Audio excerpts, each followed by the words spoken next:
The world woke up to incredible news.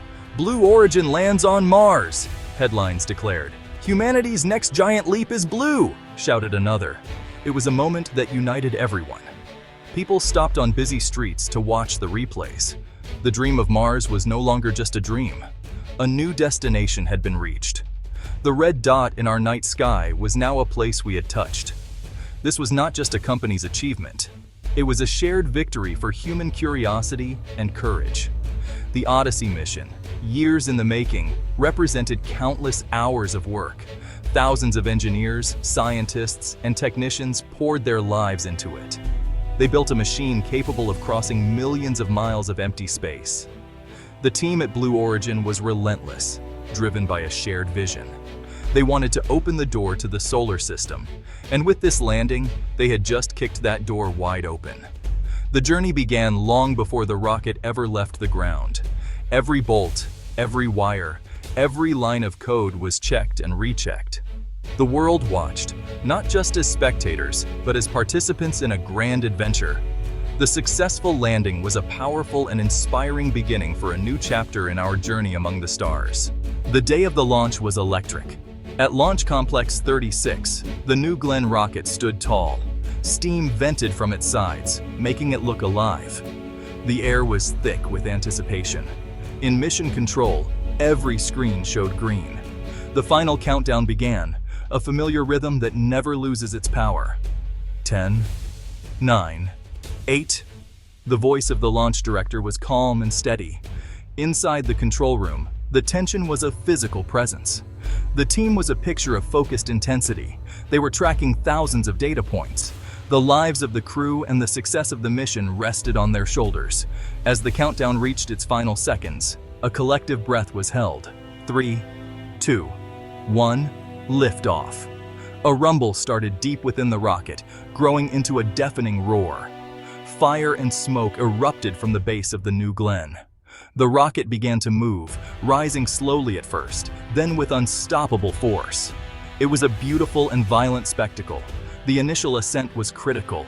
The rocket had to perform perfectly. The 7 BE-4 engines were firing in perfect harmony. The rocket cleared the launch tower in just a few seconds. The journey to Mars had truly begun, carried on a pillar of fire and a wave of hope. The New Glenn rocket climbed higher and higher. It was a bright spear of light against the blue canvas of the sky. The curve of the Earth began to appear. The ride was smooth but powerful. The force of acceleration pressed the crew back into their seats. It's the feeling of escaping, of breaking free from the bonds of our home world. The engines were the heart of this ascent. The 7 BE-4 engines were a masterpiece of engineering. They burned liquefied natural gas and liquid oxygen. In mission control, engineers watched the engine performance data closely. Everything had to be perfect. As the rocket gained altitude, the air outside became thinner. The sky changed from blue to a deep indigo, and then to the black of space. The main job of the first stage was almost done. It had lifted the massive vehicle out of the thickest part of the atmosphere. The first stage would land itself on a drone ship, ready to be used again. The crew communicated with mission control, confirming all systems were working as expected. The moment the New Glenn rocket went supersonic was a quiet milestone. The rocket was moving faster than the sound it was creating. For the crew, the transition was marked by a change in the vehicle's vibrations. The ride became smoother. The engines continued their powerful burn. The rocket was now traveling at several times the speed of sound. The BE-4 engines were performing flawlessly. They were throttling as planned, adjusting their thrust to manage the aerodynamic stresses. This phase of the flight is known as Max Q. It stands for maximum dynamic pressure. Passing through Max Q is a major achievement in any launch. The call from Mission Control, "Vehicle has passed through Max Q," was met with a quiet sense of relief. The rocket had weathered the storm. With Max Q behind them, the path to space was clear. The first stage engines continued to fire for another minute or so. Then, the moment of separation arrived. The 7 BE-4 engines shut down, and the first stage separated, beginning its own journey back to Earth. After the second stage engine fired, the Odyssey spacecraft was truly on its way. It separated from the second stage and began its long, quiet journey. For the next 7 months, the spacecraft would coast through the emptiness of space. The spacecraft was a self-sufficient bubble of life. The crew settled into a routine. They monitored the spacecraft's systems. They conducted scientific experiments. They exercised to keep their bodies strong in zero gravity. The trajectory was everything. The launch had to be timed perfectly. The navigation team on the ground constantly tracked the spacecraft's position. They used the deep space network of radio antennas to communicate with Odyssey. They would occasionally perform small course correction burns. Life aboard the spacecraft was a unique experience. The crew had a stunning view. They could see the Earth shrinking behind them, a beautiful blue marble hanging in the blackness. The crew also had to be a tight-knit team. They lived and worked in a small space for months. As the months passed, Mars grew larger in the window. The excitement on board the spacecraft and in mission control began to build again. The approach to Mars was a moment of supreme focus. The spacecraft, Odyssey, was traveling at over 12,000 miles per hour. It had to slow down and land safely on the surface. This entire process would take about 7 minutes. It's famously called the 7 minutes of terror.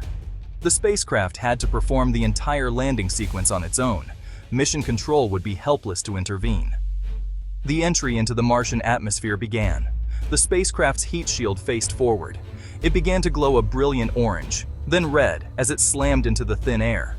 The friction created incredible heat.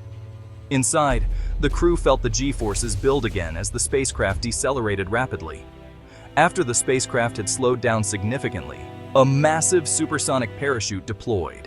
It snapped open with a powerful jolt, slowing the lander down even more. The heat shield was then jettisoned. The lander's radar began to measure its altitude and descent speed.